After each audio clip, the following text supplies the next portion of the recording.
Wow. When do you let a dream die? How do you let a dream die? When do you know it's the right time? And what comes next? I think it's an interesting topic. I'm Justin. Welcome back to my channel. I'm doing a series of lifestyle videos about topics that I think are interesting to me, top of mind for me. And I want to get your life experience and your opinions as well. Has your life ever mirrored mine at all? Maybe we can share notes and get to know one another. So, getting back to dreams, I grew up in the MTV generation in the late 90s, early 2000s, watching Laguna Beach, watching Clueless, listening to No Doubt. The kids now, they watch the TikTok influencers that have these creator houses in LA and the Kardashians. And media has always just been LA coded or LA centric, if you know what I mean. And so that became part of my dream. My dream was to live in Los Angeles, to work in the entertainment industry in some form or fashion. Hell, the name of my YouTube channel is Movies with Justin. I've always been obsessed with the industry.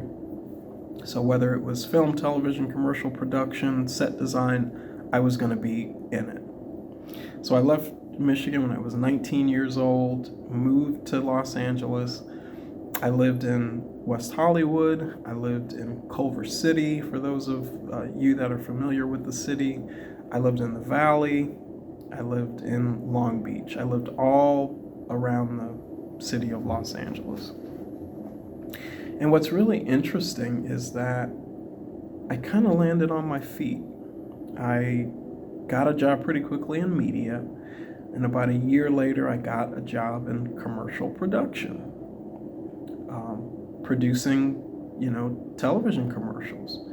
And so I was in meetings with producers and scriptwriters and directors, and I had made it. My office was in Beverly Hills, maybe 2 blocks on Beverly Drive, maybe 2 blocks from Rodeo Drive. On my lunch, I could just go and walk and window shop. And, this little Midwestern boy from Michigan, you couldn't tell me that I had not made it. And in many ways, I really did. But as I was sitting in these meetings, sitting at these tables with executives, I was really confronted with who I actually was as a person. These guys are rapid fire shooting ideas back and forth to each other, making decisions on the fly, setting follow-up meetings. And I realized over time that I didn't have the personality, I didn't have the fire, I didn't have the killer instinct that it was going to take to be successful in these spaces. And that was a tough pill to swallow. I had banked my reputation. I had banked my dreams. I waved goodbye to everybody in Michigan. I'm going to Hollywood without a backup plan. And what I hadn't done was I hadn't done the foundational work to be business savvy, to understand what to ask for at these tables, how to negotiate deals. I was just there. And I did that for 5 years. And I was stressed out every day. I would go home and complain to everybody I knew that I had a headache. I was stressed out. My back was hurting. I was really getting sick from stress because I was ill-equipped to handle this kind of fast-paced life that I was in. And out of pride, because I did not want the people at home to know that I had failed, I was mortified to think that somebody might say, I knew you. I knew that wasn't who you were, even before you knew who you were. That just, oh my God, that chilled me to think that somebody would have that upper hand on me. And so I stayed in Los Angeles for 12 years. I left that commercial production job after about 5 years and worked a bunch of odd jobs just to pay the rent, just to stay afloat. And I was not living anymore. I would get up at 4 a.m. before the sun came out. I was getting home, after 8 p.m. after the sun went down. Never saw the beach. I might as well have been living in Chicago. Seriously. Just was not enjoying my life at all. I was so embittered. I was so down because of work and all of these things that it was spilling over into my relationships. Nobody wants to date a bitter guy. Nobody wants to really hang out with, someone who's a negative Nancy all the time. And that's who and what I was. But eventually I got to a point where I said, God, if those people were right about me, I don't care anymore. A quiet place, a safe place with a roof over my head, a car that I can drive, being able to afford groceries, that became more important to me than what other people thought of me. So I had to go through, the first step was going through a little bit of ego death, saying, I recognize I'm not up to this challenge, and that's okay.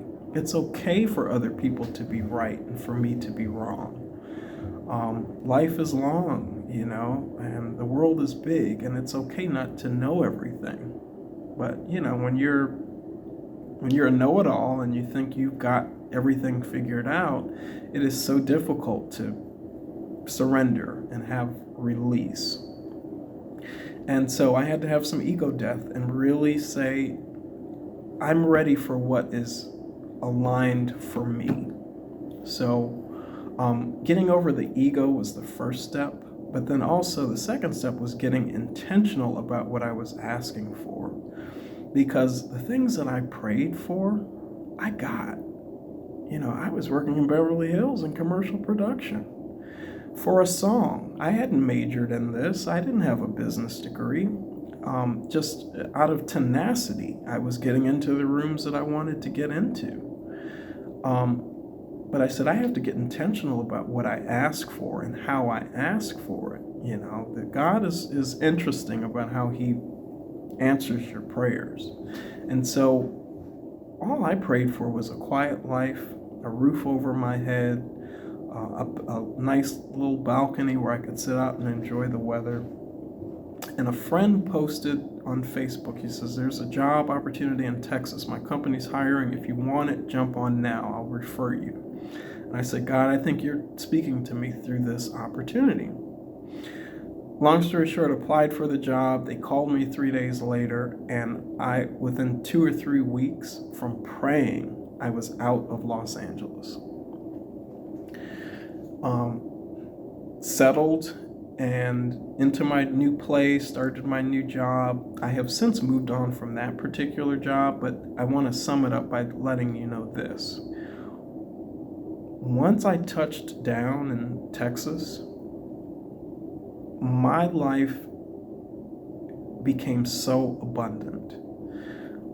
I had only prayed for a little apartment that I could call my own, that I didn't have to have a roommate, and didn't have to rob Peter to pay Paul. But what I was really asking for intrinsically was what was for me, what was aligned for me. The role that I took at the job was an entry-level role, which required me to get to know the foundation of everything going on at that job in order to move up. I was done cutting corners. That was step 3. I was done cutting corners, and I was ready to do things the right way. And so I learned skills that were necessary in business and communication and all of these things. The pandemic happened, and I had time to teach myself financial literacy. I learned how to save for the first time. I had made a lot of money in Los Angeles, but I spent it all. I spent it all on this lifestyle that nobody but me saw. But I learned how to save money. I learned how to invest. I bought a home for myself in Texas, things that I would have never dreamed were possible for me. And so blessings started to come to me in waves as soon as I, set foot in Texas. And so letting go of myself, those childhood dreams that I had for my life, that was so difficult because it felt like a betrayal of myself. but realizing that's not what the universe, that's not what this life had for me, and becoming open to what was available to me just brought waves of blessings. So I hope that you understand what I'm saying. I hope that that is helpful, that in the absence of self, you're able to step into abundance. And it's not denying who you are, it's not denying yourself, it's actually embracing who you are. I didn't belong in some of those rooms that I had, wiggled my way into. I was woefully unprepared. But once I started going to places that were for me, where I was welcome, where I was getting support and education, the universe has not stopped blessing me in the 7 years since I got to Texas. And so, share some instances, share the dreams that you had below with me. What were some of the things, growing up or in your early 20s that you just knew you were going to do? And have you had an experience like mine where you've had to sidestep some of those dreams in order to pursue the next chapter? And let me know how it worked out for you.